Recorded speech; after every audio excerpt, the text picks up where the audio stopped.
If you're a facilities manager at a university, you know students rely on the cafeteria for breakfast, lunch, dinner, and the occasional late-night snack. So when a dishwasher breaks down and dirty plates pile up, the mess hall can turn messy in the blink of an eye.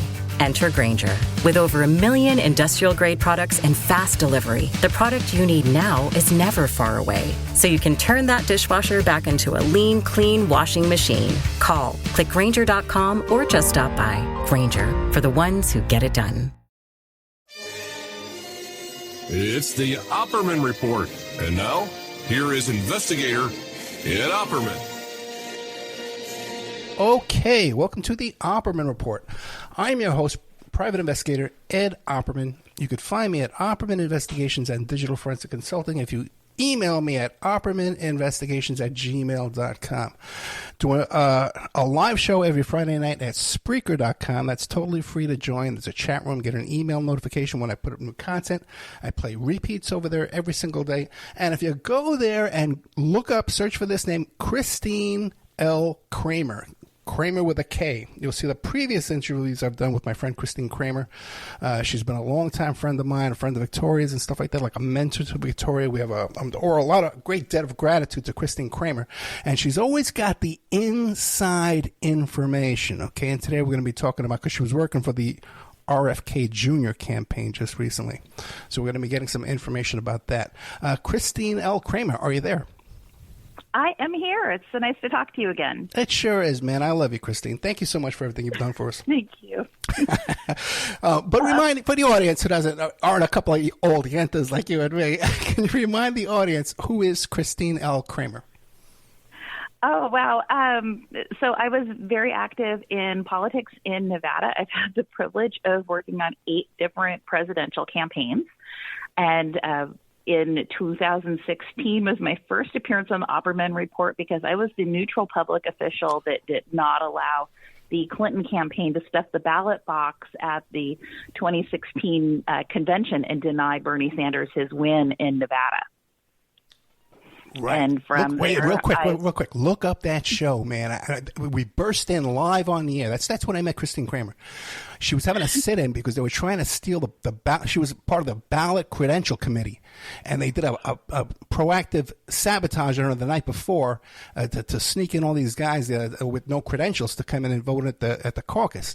And Christine and her friends sat down in the middle of the street. They were about to in the middle of the convention there. They were about to get arrested, and we burst in live with a live broadcast. They passed the phone around. Do you remember that? Good times. Good times. Yeah. But I'm sorry I interrupted you. Go ahead. Tell them the rest. But that also speaks to, it's like I know these workings of how the party works, how political campaigns work, and most importantly, I've always stuck to my integrity of doing things in a fair, reasoned manner. The person who often my role in a campaign is a form of project management and keeping track of everything. And on a campaign, the calendars alone of knowing on a presidential campaign what's happening in the Democratic Party has 57 contests. And then if you switch to independent, then there's 50 different states to keep track of. So that's the type of role that I do in campaigns. But I've also done everything in politics I've thrown entire political conventions for the Democratic Party in states and all of the steps that it takes to manage those pieces.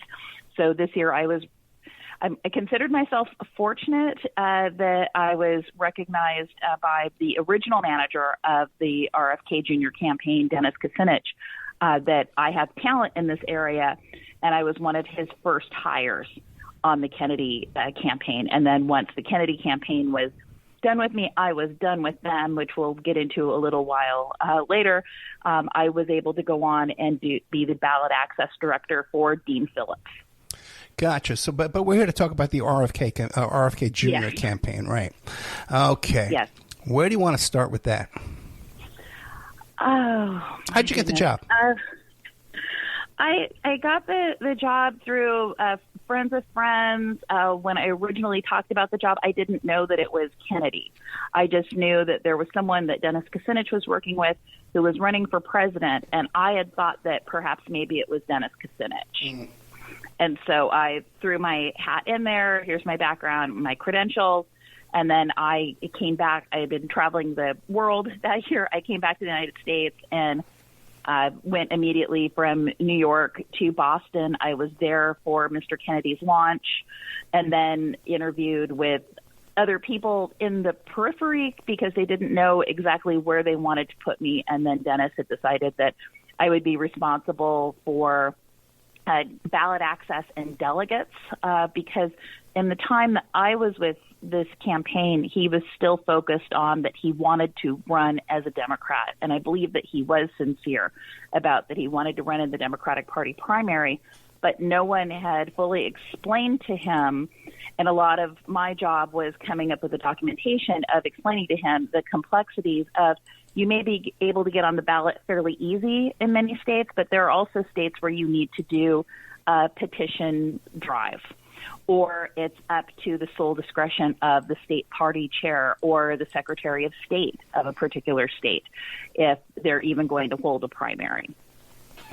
And then that doesn't even get into the complexity of you're asking people to serve as delegates for you. And much of his support base, you have to look at voters and go, how much are you asking them to lift? And so for Kennedy to win the Democratic Party nomination, he would have to ask his supporters first to register as a Democrat by a particular deadline in order to be eligible to vote in the primary, then vote in a primary, then go to the internal party meetings. People don't realize that you become a delegate at the national convention. You're going, depending on your state, to between 2 and 4 additional meetings, going to usually a big convention in your state. And then once you make it through and you're a national delegate, it's going to cost you between $5,000 and $7,000 to go to that national convention. And so there's a process called shepherding of making sure people who want to be your delegate, that you're keeping them engaged and encouraged. And the Kennedy campaign, by the time he made his decision September 22nd to move to being an independent and then had his announcement, I believe it was October 6th in Philadelphia, the campaign was just not organized to a point to be able to acquire delegates, and then we saw what happened to Marianne Williamson and to Dean Phillips. There was really no path for an outside candidate, even if you had the last name Kennedy, to win the Democratic Party nomination. Right. Let me just slow you down for a second, because even if you have a huge name, you're a popular guy. Who was that guy, the Navy SEAL? He was the wrestler. You know what I'm talking about. Jesse Ventura. I was going to say Hulk Hogan, but Jesse Ventura. Okay. Even if you got a big name, you got a big following, you got to have your name on the ballot.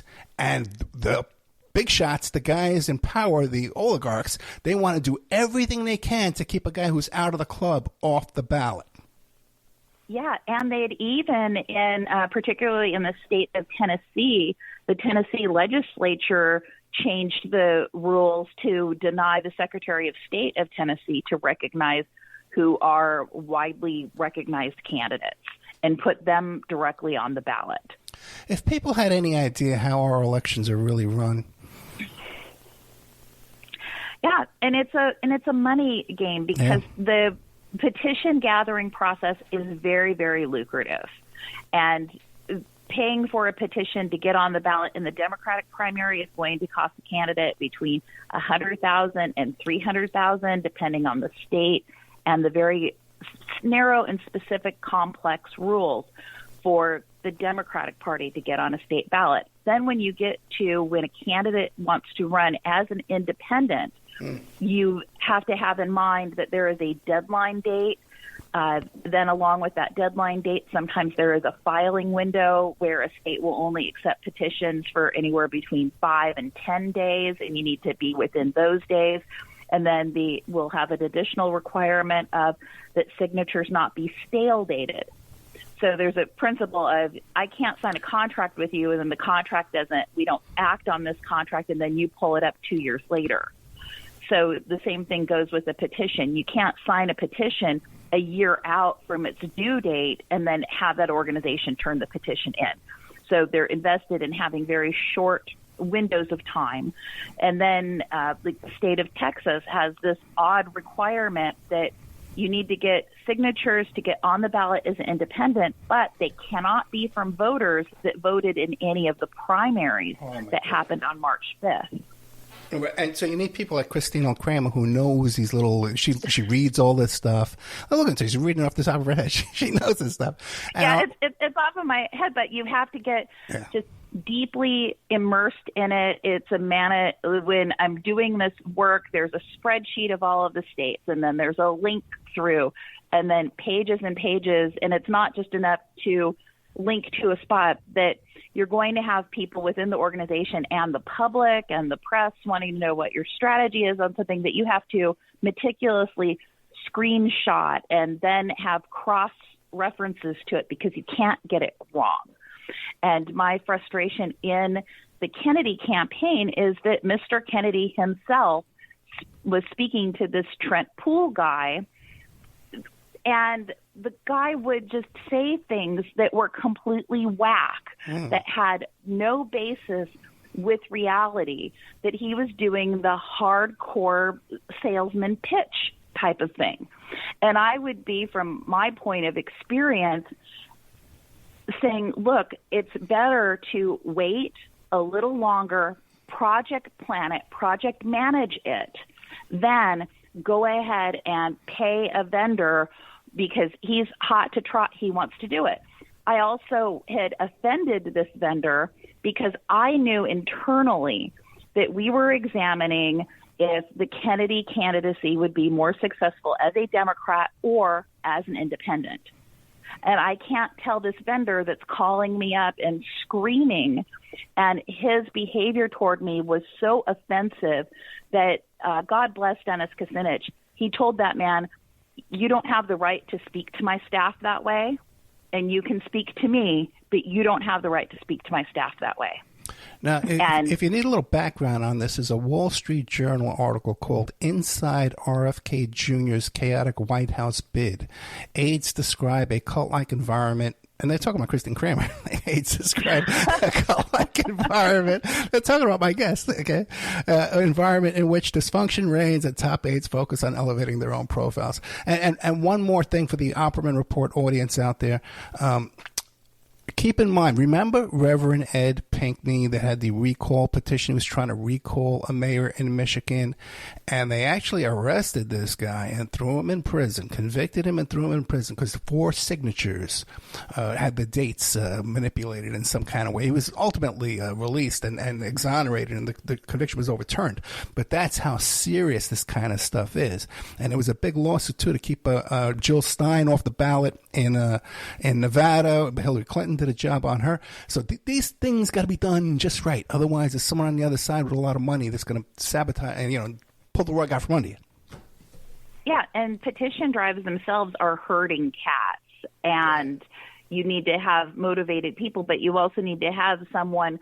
It's not a person's permanent job to go out and collect signatures. And they have to have a personality where they are okay. They're assertive enough to ask people for their signatures. Usually you try to find people when they're not doing anything else and they don't mind, signing a piece of paper for you. It's a lot of going to transit, like people waiting for the bus in the morning type of thing. Waiting online at motor vehicle, outside of motor vehicle in the morning. Yeah. Or if it's allowable in your state, it's very successful up in Seattle that we would go gather petitions on, not particularly for Mr. Kennedy's campaign, but for other campaigns when people are waiting outside for a ball game. Or you go to high school sporting events. So you need some local operators who know where there are going to be people who are registered voters out there. But even then, your success rate on the signatures, if it's 50%, you're having a really good day. And because once again, the name has to be legible, the address has to be correct, the phone number has to be correct, it has to be verified later on. There's a million things. Yeah, and then some states will have these onerous requirements where the page has room for 25 signatures, and each one of those pages needs to be notarized. And some states, I really enjoyed doing petition gathering this cycle in Rhode Island because at the end of every day, you were allowed to go to the clerk's office, turn in your pages, find out how many you had verified, so you only ended up having to collect as many as needed. But then another state like Virginia, you you overcollect by 200 or 300% just because you don't know, unless you have someone working in a back room verifying all of those names, signatures, and addresses. And some operators will do their own internal verification, and other operators are more like throw the spaghetti on the wall and see how much of it sticks. So then, was Trent Poole? Back to Trent Poole, who's mentioned in this Wall Street Journal article. What was his role at the RFK campaign? He was trying to become the campaign vendor for petition gathering services. And when he first approached the campaign, he was saying wild things like he was going to gather signatures for us in New York State, and he was going to find names of people that were close to celebrity names to run as delegates so that Kennedy could get more votes. And that was something that you absolutely do not need to do in the Democratic Party. But he was pitching this as a way that, if you're just gathering enough signatures for the candidate to get on the ballot, that's one amount you're able to bill. This guy was trying to build a campaign to run petitions for each individual delegate that would be running into that race. Okay. I later on that same year successfully got Dean Phillips on the ballot in New York State, and we only did a petition for Dean Phillips, and if he had acquired delegates in New York, that would have been resolved at the convention. That was kind of a later on problem to have. But Trent, when he was selling himself as a Democratic Party expert, and he had been the petition gatherer for Tulsi Gabbard in 2020. And there was a gentleman who had made a whole series of videos about how awful it was working with this man back in 2020. And I'm bringing this to the campaign going, what's wrong with this guy that a former super volunteer of a presidential campaign puts out a series of videos about this guy? And, yeah, sometimes people get, grudges against each other working on a campaign, but where there's smoke, often there's fire. But let me just back up to this thing you mentioned about celebrities. You're saying like he would go out and seek out a delegate named Mel Gibson so that people would think it was the celebrity Mel Gibson who was the delegate? That was the scheme that he was telling us that he could bring to the table and offer to us, and that he could find delegates for us. But he would find delegates that had celebrity names. Real celebrities or just similar names? Just similar names. This is the craziest thing I've ever heard. Okay. Yeah, and I'm sitting there going, why would a campaign pay for this? But I'm sitting in a room with other people who have never worked in the Democratic delegates process. So if you've never been exposed to this, that sounds like a brilliant idea. I've never worked there. It doesn't sound so brilliant to me. And then I guess we can put costumes on them, too, disguises to make them look like the celebrities. Dress them up to look like Marilyn Manson, right? Oh, my goodness. And essentially these states that I wish that state governments would just do, like the state of South Carolina, it does right by its citizens they know that anybody's going to get on the ballot if they pay enough of these signature gathering operating firms to put them on the ballot. So the state of South Carolina, they just put a flat fee of $25,000, and then you can get on the ballot. These other states, the state of North Carolina requests 10,000 signatures to get on the Democratic Party ballot, or you get the state party chair to put you directly on the ballot, or there was another subcommittee of government officials that could determine if someone was a public candidate. And in 2024, they didn't recognize anybody else. So the Kennedy campaign, by moving to independent, they were able to hold on to it and have a bit of certainty that it wasn't up to the decisions of state party chairs or appointed committee members that serve in government or secretaries of state, whether or not they got on the ballot. Because that avenue, they wouldn't have a chance. It really seemed more and more like they wouldn't have a chance. And the public also doesn't understand that when it comes to delegates in the Democratic Party, in some states, people are supposed to start applying to become delegates 2 and 3 months before the actual voting takes place. And then you'll have your primary election day, and then you'll have the first meeting, which in Nevada in the West is a county convention, and some are called like district caucuses in the East. So you need to really be engaged and have a high level of communication with voters even before they've voted, and cultivate that level of supporters. And a lot of my job was, and the Democratic Party, adding another layer of complexity to it, is you need to work within their diversity, equity, and inclusion plan that they want to see of a delegation. So many people under the age of 35, which is what they consider their youth vote. So many people who identify as African American, so many people who identify as Hispanic, Latino, and so many people who identify as LGBTQ. So the data becomes even more complex because on the campaign side, you need to have people fill out essentially an application saying which of these categories they fall into and explain to them the time commitment that's required of it. And we'd be doing these forms because each state is unique. And I kept running into barriers of that Kennedy's first system admin responsible for all of his Google Workspace was a 19-year-old who had just graduated high school the year before. He'd never had a job, much less been associated with a campaign, so didn't understand the complexities of this data. And then I would have to spend hours explaining this is how this works, and then it would never get fixed. Now, once again, what was that role the 19 was filling? The 19-year-old? He was the original system admin over the Google Workspace. He is in charge of all the email accounts, all of the documents, all the subdomains by state. I was the fill-in state director for the state of Nevada, and I couldn't get access to anything.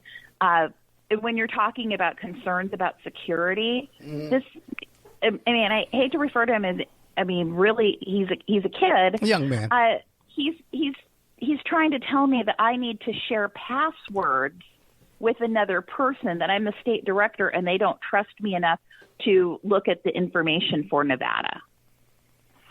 And that kind of held me back. And so then I'm thinking, like, a campaign that people who are uncomfortable with having any type of power, they don't share it, and they don't know how to delegate properly.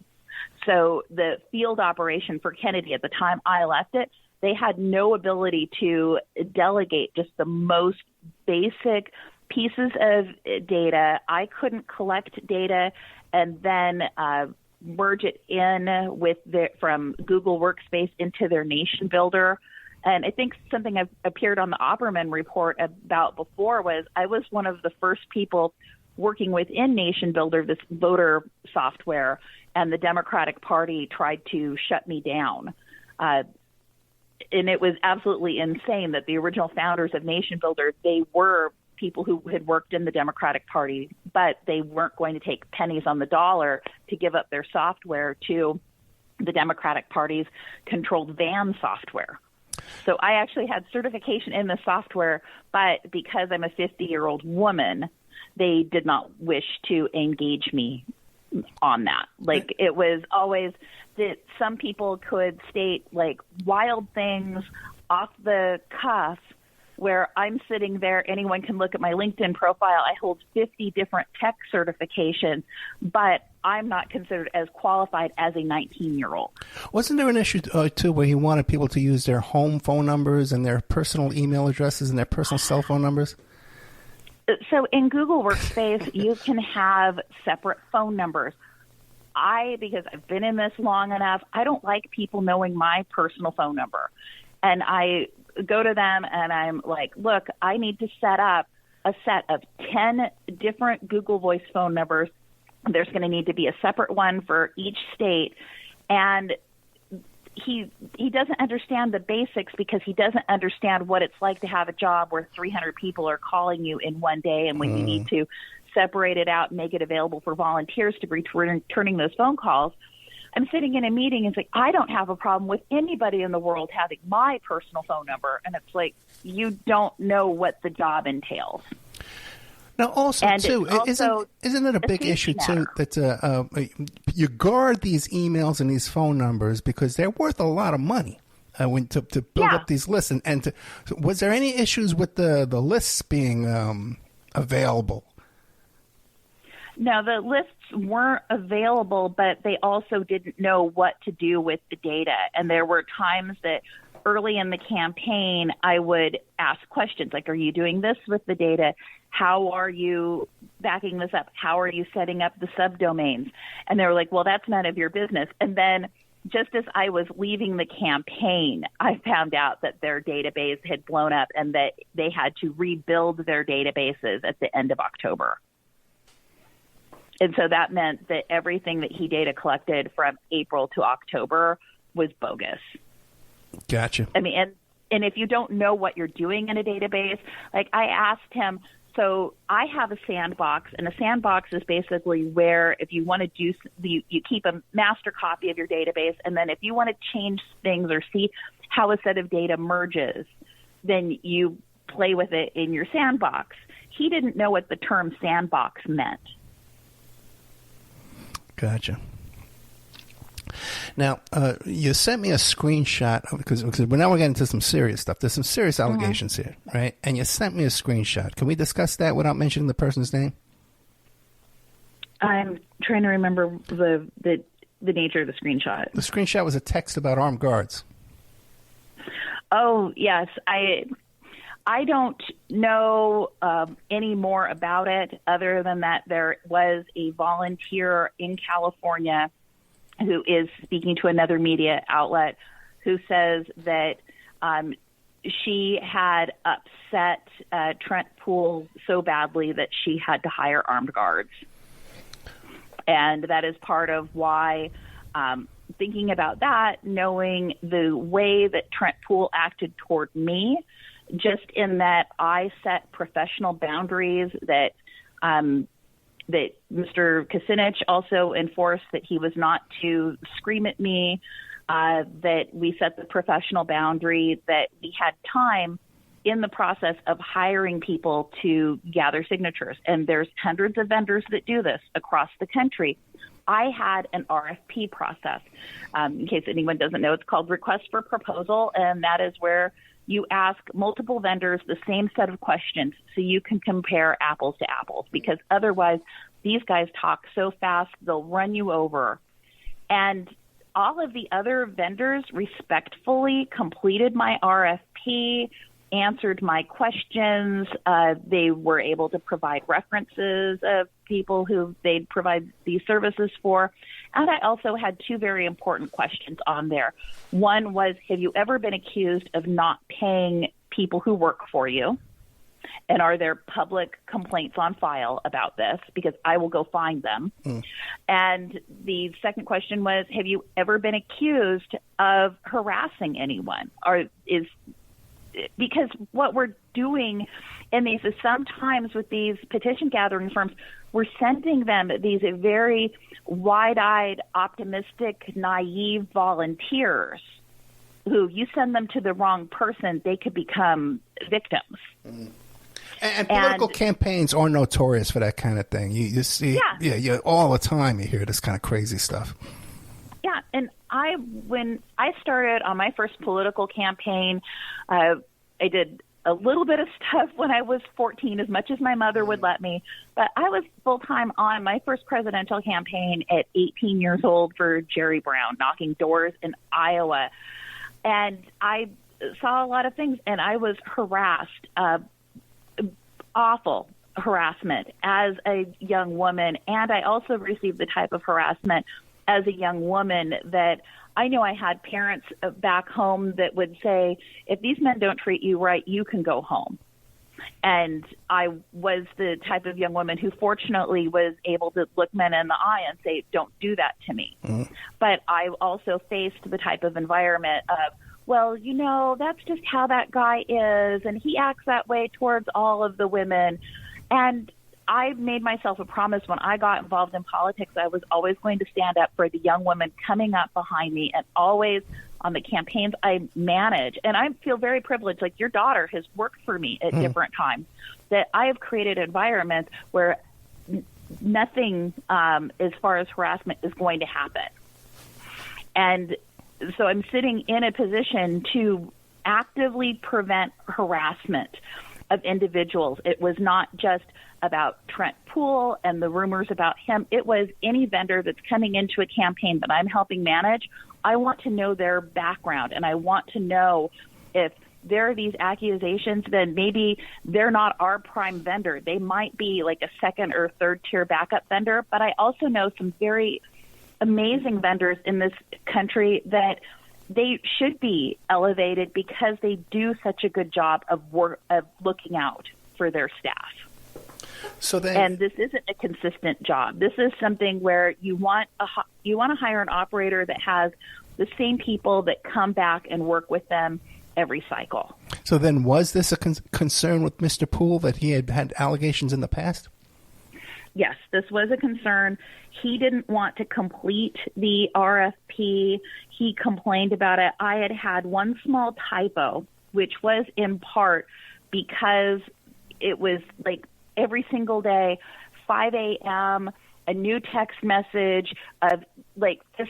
Man, it was like his grammar was so terrible. I would have to read his text message that he sent Mr. Kennedy, who then sent to Mr. Kucinich, and then my morning would have to be spent going, here's actual screenshots of the law or the Democratic Party rules, why this man is wrong. And then I had to defend the aspect of having an RFP and comparing, and Mr. Poole didn't have the best estimate. And then I even went back to the other management of the campaign, and I said, if you're concerned that I'm not being fair to this man, how about my assistant go and strip the names of the companies off of all of these bids? And then you guys make a decision. Like, Brilliant. here's a scoring sheet, and do it that way. Didn't want to do it that way. Like, they flipped out. And it was also at a point in time where we knew it was most likely he was going to switch from Democrat to Republican. But what concerned me ethically was this guy who is an outside vendor is demanding access to see what his competitors bid because he's promising that he could drop it by 20%. And in the real world of business, these guys are just looking to get their foot in the door, and then they're going to say the fickle finger of fate hit them when they can't meet their goals, and whoops, they need more money. And then I've watched vendors who are the lowest bid, just in my experience of contracting for numerous things, they suddenly became a higher bid than the highest bidder who actually has a cohesive budget and plan and experience doing it. Well, in the process of competitive bidding, if this was like a government contract, that would be a crime. To say, show me the other bids. But now, what about the RFK campaign? Did they have a process to vet out the people, potential vendors? Was there an internal security department that was doing background checks on these people? So I was considered an outside vendor. That when campaigns come back and say, oh, well, so-and-so, they're an outside vendor. Well, most of the time on a campaign, you are an outside vendor because they prefer not to pay you W-2. So then pretty much everyone's a contractor. Then eventually the Kennedy campaign later on had W-2 employees, but I was a contractor too. So the whole process. So in my process working for the Kennedy campaign, I had to submit myself to a background check with Gavin DeBecker Investigation. I was never told what they found in the background check. There were times that I was like, why is it that I am cut from these different discussions? Why is it? I mean, is there something in my background that concerns them? Then there were times like that I never knew, like, if they were using it against me, and I had a right to know because it was connected to my quasi-employment to know what the result of that investigation was. I never knew what those were. And then I don't know if they ever made Trent Poole, because Trent Poole, all of the time, he's causing this chaos while I'm in the Kennedy campaign. Kennedy campaign has not written him a check. He wasn't paid until after I left. He was just consistently calling Mr. Kennedy, saying these things like numbers of signatures and that I should have had him out there 2 weeks ago, calling me lazy, calling me incompetent. And I was never, Mr. Kennedy never called me personally asking me about my work product. Mr. Kucinich was the buffer in between those, and I provided numerous things. I did weekly reports of the status of ballot access and the calendar and delegates. It was called the Mission Control Report every week to Mr. Kucinich. And then in a proper campaign, the candidate, because you need to preserve their energy and you need to really focus their time on fundraising, there's something called the briefing cycle. So everyone who's a director on a campaign will do their reports, and then those go to the campaign manager, and then the campaign manager briefs the candidate.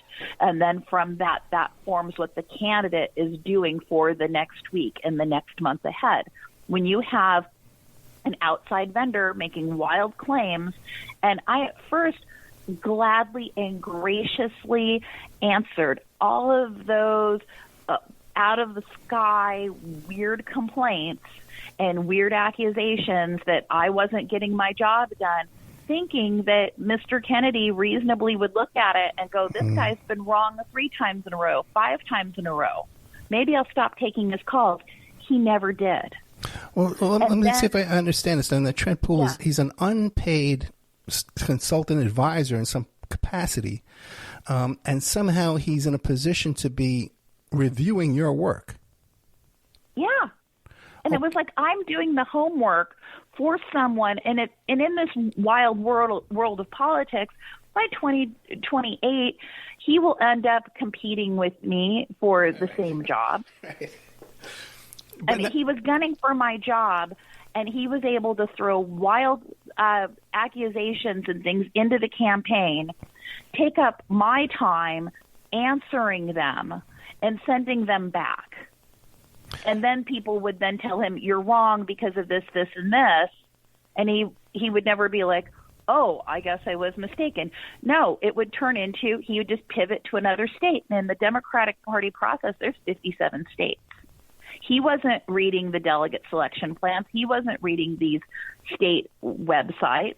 He was just calling up like, I think I want to say that you ought to be on the ground in this state collecting 100,000 signatures, which would be completely wild. And no one ever pulled him back except for Dennis Kucinich would be like, look, we're going to have this RFP process. We will just judge apples to apples. We will have the names off of them, and the management team will make a decision who our vendor is going to be based on the best proposal. And the other proposals were well written, showed a lot of business acumen, and Trent's was, how dare you, I've been volunteering and giving, as he called him, Bobby advice every day. Well, then let me ask you this. What was the budget for these vendors? Are you putting out a request for proposals? What's the budget out there that you're expecting, ballpark? I was expecting a budget of anywhere between $12 to $16 per signature. And some of these bid proposals, and when the bid proposal comes back higher, then you have a conversation with the vendor going, well, what are some factors, like maybe I have missed something about overhead. And there were some states where it came back extra high, and then I found out that, oh, they need street vendor permits, or Gotcha. They need a level of insurance. And then when you're comparing the two, and then you see we have one vendor that says, our bid is this high because we're required to have insurance. And then another vendor says, well, we're just going to like ignore the insurance, then you know how that is. I wasn't even able to get that far in the process because in the middle of it, that was when Kennedy decided to run as an independent. And then once he announced, like once the buzz was in that he was going to run as an independent, and this was supposed to be like a super, super secret thing, he let it out where there were other people talking about it online that they had talked to Kennedy himself. And he told people that he was going to run as an independent before staff knew. And before me, the person who'd been doing all of the research, who's still putting in 50 hours a week, doing everything to set him up to run as a Democrat. To run as a Democrat. It's like, you know, to know that there were days, weeks of your life wasted after a decision was made. I have a question, though. Now, if someone in a position, this Trent Poole, where he's bidding for a contract, but in the meantime, he's working for free, when does that become your labor for the campaign become a donation to the campaign? And what's the legalities with that? Well, you're allowed. Well, I have to first of all say I'm not an attorney, therefore I can't apply or interpret the law. Right. But in the world of campaign finance, people can donate their time. Okay. So if you're a lawyer, you can go over to any campaign and say, "Hey, I'm going to volunteer. Take it as it is." And it's not until you're actually producing, like representing the candidate in court type of thing, that if this Trent Poole had actually like gone to a state and collected a bunch of signatures and collected no fee for those signatures because the signatures have a market value, right, then that could have been like an in-kind contribution. But his goal was, you know, hire me, get me paid to collect signatures as soon as possible, and inserting himself into what should have been a reasoned process, looking at the calendar, looking at budgets. Like on a campaign, we don't even know, like when a campaign first starts, we don't know how much money a candidate is going to have. Are they going to have a $2 million budget, or are they going to have a $200 million budget? And so you have to form it for any way that it's going to end up. And where I've been in the campaign world before, when I'm sitting in Kennedy's campaign and they're like, well, we're not doing this and we're not making a decision about that, and nothing, I wouldn't hear back on my work. They're going, well, we're drinking from a fire hose. I'm sitting here going, I need to set up these databases and get decisions made, because you're about to have a tsunami if you're successful. Christine, we have about 10 minutes left, less than 10 minutes. So what else is really important you want the audience to know about the RFK campaign? I'm also very concerned about their hiring of Nick Brana, who my concern is, I'm not going to speak to that there are specific harassment allegations out there about him, but that this campaign, when I did all of this work for them, there was never a complaint that my information was inaccurate. There was never a complaint that my information did not arrive on time. That I worked hard. Mr. Kucinich, before he left that campaign, complimented me on how well I understand this process better than most Americans and most people who work in this field. That this campaign showed so little respect for me that they hired Nick Brana to be my boss behind my back. They never mentioned what makes him more qualified than me. And this is a man who failed at Movement for a People's Party. He fundraised and made it appear like he was going to start a whole new party for Bernie Sanders. Bernie Sanders wants nothing to do with this man. Then he failed up and he was running Cornel West's political campaign. Really? And Cornel West, this cycle, had a lot of false starts, couldn't get it together. When I last saw Cornel West about a month ago, he was this, I can't believe that Nick Brana, we fired him from my campaign, and then they thought he could be your boss on Kennedy's campaign. And what's interesting is that this is how small a world presidential politics is that in the process, like when Cornel West fired Nick Brana, he interviewed me to run his campaign and eventually went to Peter Dow at that point. And then I had gone on to the Dean Phillips campaign. So there's a limited pool of those of us who think we know how to do this. Yeah. And the way the Kennedy campaign absolutely disrespected me, that I go all the way to Philadelphia for this announcement. Trent Poole is standing there like 3 feet away from me everywhere I go. He's not even on the payroll yet. Certain people are denying that he's ever going to be in the campaign, but he's there at an employee event and just hanging around. And he later on sent a condescending email that I wouldn't sit and speak to him about the plan. And it's like, well, he's an external vendor. I shouldn't be talking about the campaign's internal plans with him until I have a written document that says otherwise. And then we're having a staff dinner in Pennsylvania the night after Kennedy announced that he was independent. I go to that with my assistant, and someone comes up and introduces Nick Brana to me, who I know who exactly that man is because I've been in the same room with him before. And he's there to help with ballot access. And I'm like, I'm the director of ballot access, and I do an RFP process. And I did tell him to his face, I don't hire people who abuse others. That is how firm I am in my knowledge from other sisters who work in politics that this man is abusive. Then what is it about Kennedy and his relationship with Poole? Like, they have some kind of friendship or a past relationship? I don't know if they have a past relationship, but he talks to Poole all the time. And then from what I've learned from other people who were on the campaign after me who have since left is that Poole and Brana were really good friends and they got along great.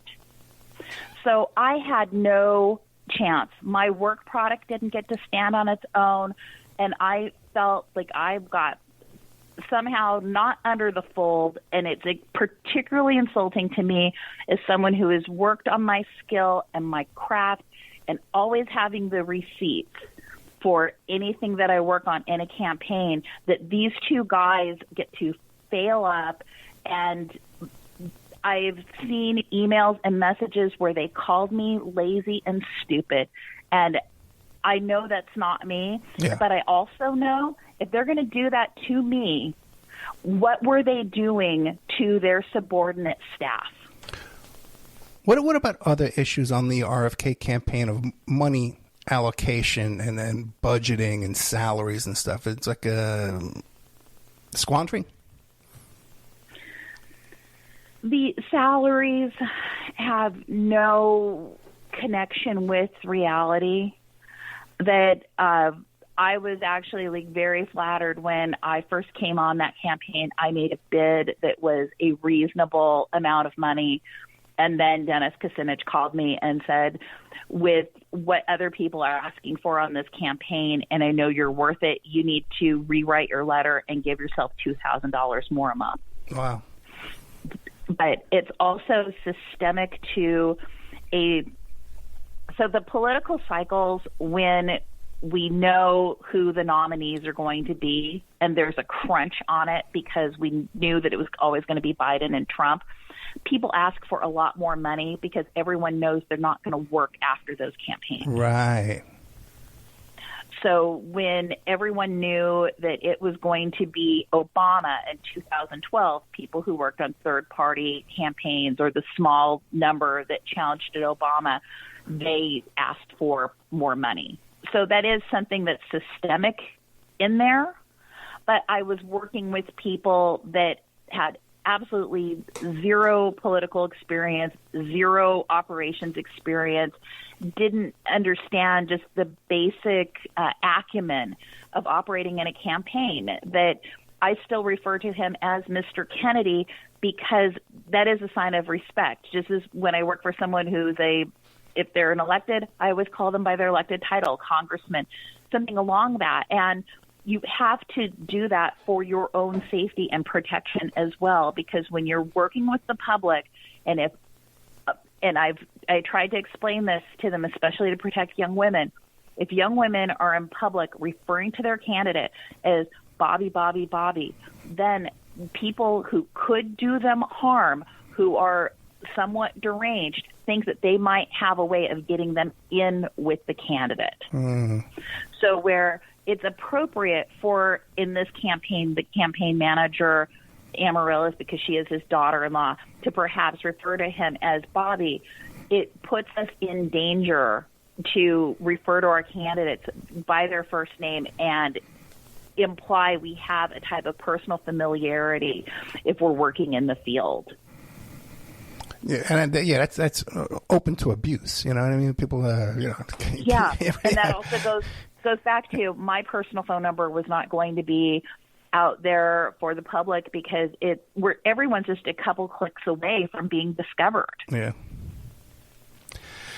Christine Kramer, anything you want to plug? I forgot to get your plugs. You got a website or anything? Twitter, Facebook you want to promote?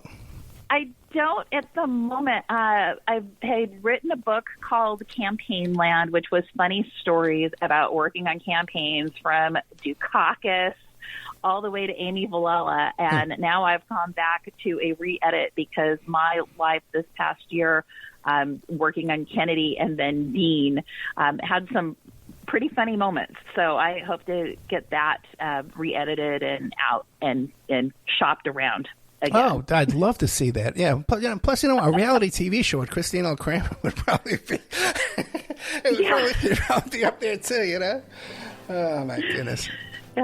Listen, thank you so much. Christine L. Kramer, a political insider. You're not going to hear stuff like this anywhere else. This is a real political insider who's telling you what goes on behind the scenes. And keep an eye out for this Wall Street Journal article here I was telling you about a minute ago, if I could find it again real quick. Yeah, there's the Wall Street Journal article, and then there's the CNN article, RFK Jr. ballot access consultant charged with assault, and that is about Trent Poole, that he has been charged with assault in Washington and in New York City.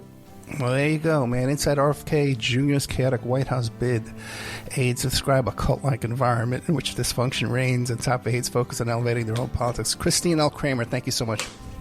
Okay, thank you. Bye. Good night.